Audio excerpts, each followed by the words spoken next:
On this episode of Street Rat Garage, it's time to get stuff put away because winter is coming.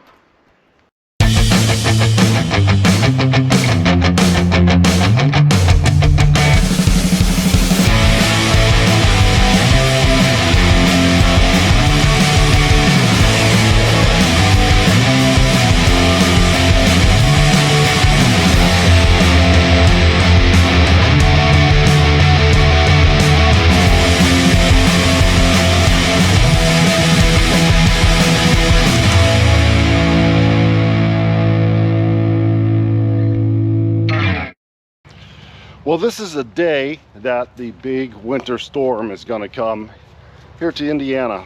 And of course, we waited until the last possible minute to get everything prepared for the freezing cold and the pile of snow that's hitting, especially right here north of the Indianapolis area where I have all the vehicles stored at. Well, most of the vehicles stored at. I have a couple at home. We'll go get those ready as well. But it's already starting to rain. And the temperature is still kind of warm, above freezing yet. In a couple hours, the temperature is going to bottom out and there is going to be winds and negative 30 degrees or something crazy. They say we need to check all these cars, make sure they have coolant in them. I think we're going to put the Mustang inside because we'll be working on that, and it's going to be a lot easier to put it inside now that we have a little bit of room than to try to drag it through, you know, 6 or 8 inches of snow later. So let's get on it. Well, let's check out the Mustang here. I haven't touched it since the last video that I made on it. We still have the gas can in place. We still have the battery all hooked up, which I probably should have disconnected that because now that brand new battery is probably dead, because, you know, this probably has some sort of slow draw on it somewhere. But let me go grab the keys for this. We'll see if it turns over, and then we'll grab the the jump pack and put on it. Hopefully she starts back up again. All right, I got the keys. We have gas in the can. The tires are mostly up. Wow, the door was hard to get open. Is this body starting to sag? I don't know. Let's jump in here, stick the key in. Got some noise. I have not started this, I don't know, 2 or 3 months now. Still got battery. Well, at least we don't have a drain on the battery.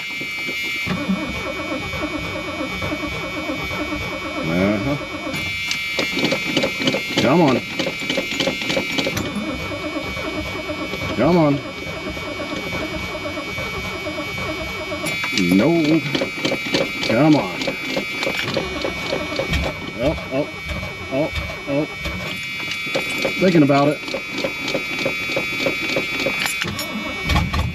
There we go.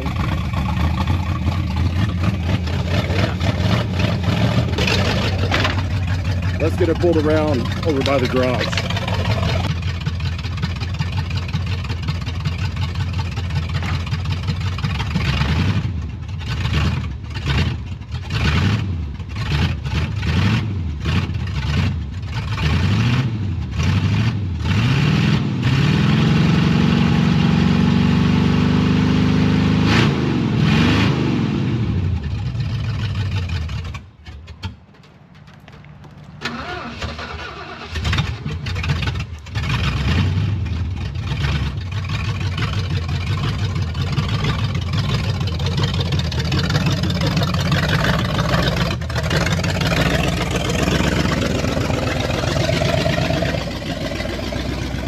Well, got this noisy monster pulled right in front of the pole barn here. We made a little room in here since the last time I did a video. We sold the Buick Apollo, and we sold the GMC, the 1-ton. I was kind of sad to see the truck go. I was sad to see both of them go, but we have to make room. We got more projects coming in, so you can't hang on to them all. This is the only thing that I'll probably hang on to, you know, for always and forever. And we're still doing the Hellcat swap on this one, so don't worry about that. As soon as this snow disappears a little bit, we'll get back onto that, or get started on that. We got to winterize the old roadkill car, at least check the coolant, get it fired up. and make sure it's got plenty of coolant. And last time I ran it, I had to put some water in it. I drained that out just out of the radiator, but I haven't cycled it. So I need to warm this up, make sure the coolant level is good in it, along with the other cars out back. So let's do that real quick. That's a 63 Belvedere from Roadkill over there. It doesn't have an engine in it right now, so I'm not really worried about that. We got our handy dandy checker peak antifreeze checker here. So let's start with the old 1951 Buick, and she's appears to be good for -10 below. That's not good. We should probably throw a little more coolant in that one. -10, it's not bad, but yeah, it's gonna get cold. Let's see, the Oldsmobile here, I can't even see the level. Let's stick this down there. Nope, we're not even getting any. This has a bad head gasket already, but we don't need the block freezing up on us. So we're gonna add coolant to that one. The old truck here. Let's see what she's got on her. Looks like, oh yeah, 35 below, right where it should be. So that one's good. The Sierra, that's a Sierra. This is the Chevy. This is, or both these Sierras. No, this is a Scottsdale. Okay, let's see what the old Chevy's big block's rated at. Oh, whoa, you've got way good. We're like -45. I must have been pouring a lot of pure antifreeze in that. We could dilute that a little bit with some water.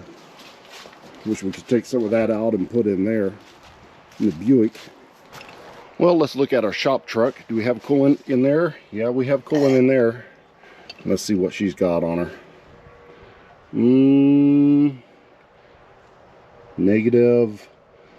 -20, 17. That is good enough for us. It could be a little higher, but yeah, that's fine. It's a 305 engine. We don't even care about that. If it gets that cold, we deserve it.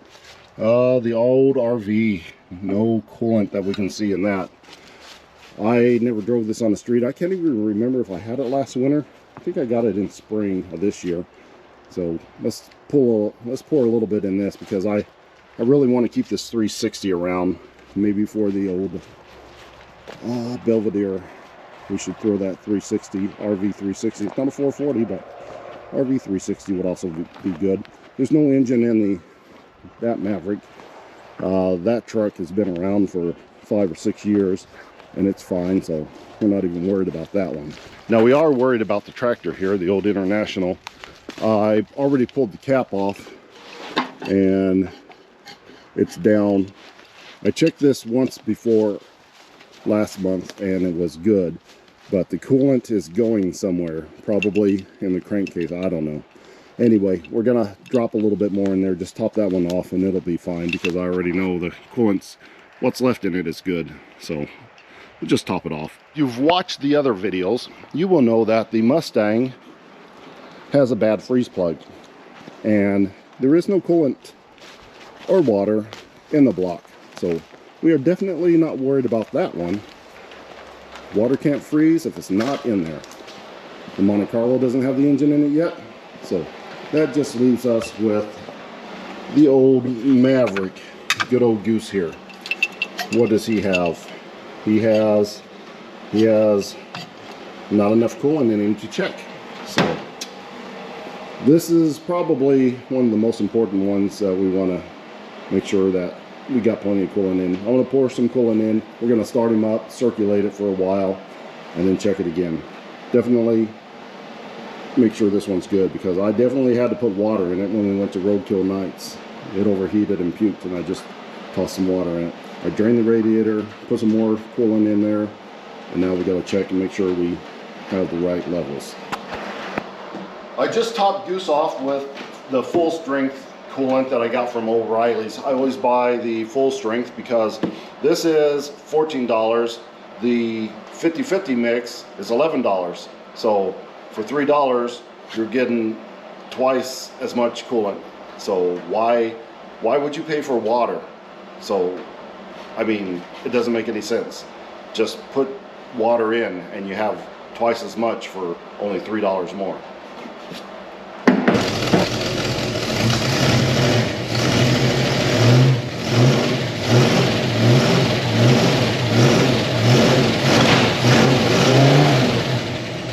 We're going to let Goose run, let it heat up and circulate a little bit, mix up the coolant with the water that's already in it.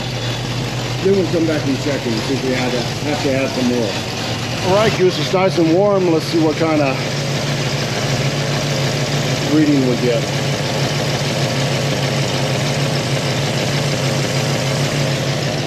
Oh yeah, that's way up there. It's like negative 45. Perfect. And it's circulating, so we know it's all mixed up. So let's get Goose shut down, and he's going to be ready for the winter. Goose is done, so let's come out to the Buick. I'm just going to top him off a little bit here with the straight stuff. And it's taking a fair amount, so that should boost up the old protection a little bit. At least get us to maybe negative 20. That should be more than enough. Yeah, that's not bad. That took a good little bit. Let's hit some on the old Oldsmobile.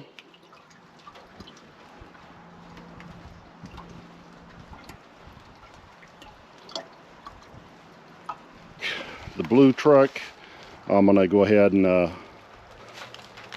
just top off that and those guys back there, and that should get us ready. Okay, so what I did is I pulled this shop truck up here.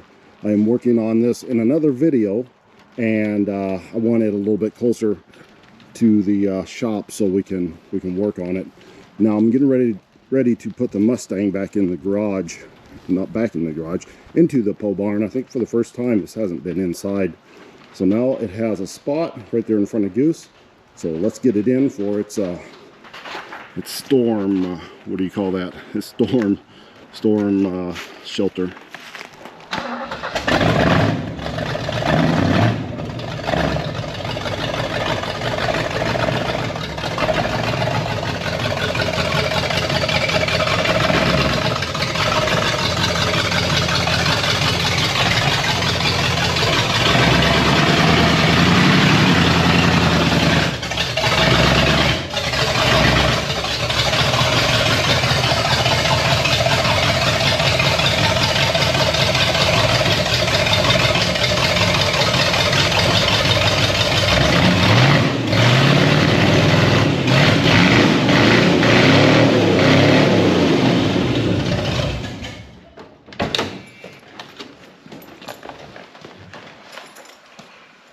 There's a minimum of 3 rev it ups before you shut a Mach 1 off, FYI.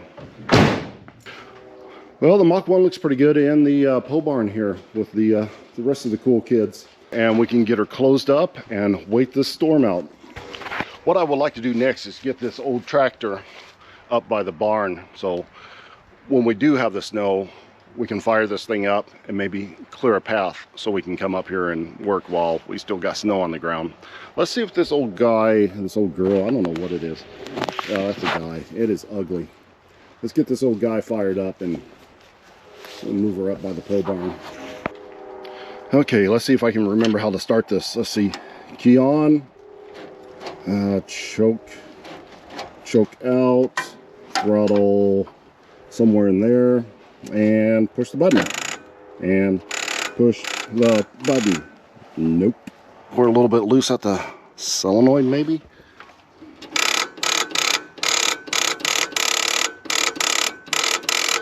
I think we got power in this battery. Make sure that's tight. Make sure that's tight.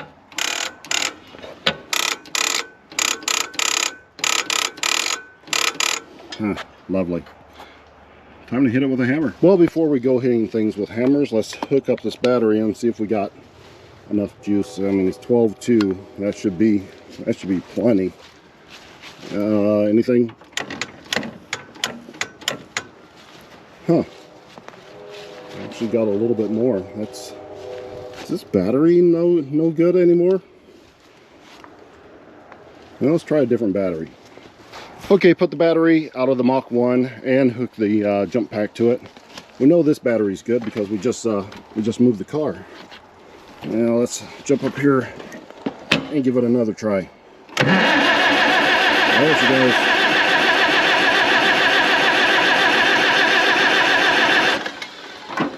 Now we just gotta make it start. This is choke, right? Choke out. If you pull it out, it should be out.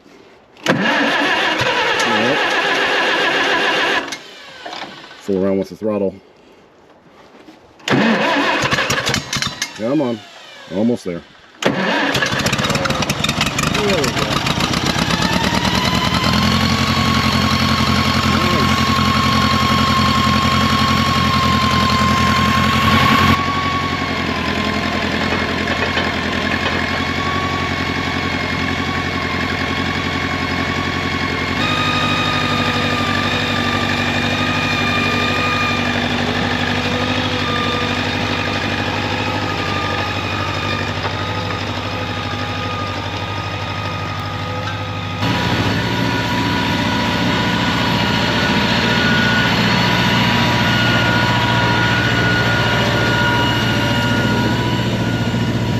The old International came through again. It had to clear its own parking spot, and it was able to get the shop truck pushed up here a little bit closer to the door. So when it's next time we come out here and it's snowing, we can get this taken care of and maybe get it running. And if we have to pull it into the shop, it'll be a whole lot easier than trying to pull it up that muddy hill. So we have gravel underneath here. You can't see it very good, but it's there. Well, it looks like we are about ready to get it packed up for this winter storm. Hopefully it will not be too bad and it will not last too long, because we need to get back out here and work on some of this stuff. That truck, it needs to get cleaned up, and it needs to go. We don't have a spot for it any longer. We need to start working on that. Whole lot of work to do, whole lot of work to do, whole lot of work to do. So at least we got things cleaned up and ready for this approaching storm. Now that everything's okay here, we got to run back to the house and maybe cover up a few more things and then hunker in for quite a blast. Okay, I just got back to the house and look, it has already started, and it's gonna be a lot worse. So we're gonna try to cover up the Crown Vic and maybe a couple of these cars in the driveway, maybe my truck. The garage has my daughter's car and my 56 VW. So small cars in the garage, big cars have to sit outside, unfortunately. I need a bigger garage. So I'm gonna cover these up real quick. All right, everything is covered up. The Crown Vic, well, not the Volvo. The Volvo, it never has any problems. Plus we don't drive it that much. It can just sit there. My wife's car, my truck, and the Crown Victoria, all tucked away for the storm that is now here. So hopefully everything goes well. We're supposed to get some real winds, and it's supposed to drop like negative 10, 15 degrees below zero. It's gonna be cold. That's what I'm saying. Anyway, that's gonna wrap it up for this episode of Street Rite Garage. Until next time, or until we thaw out.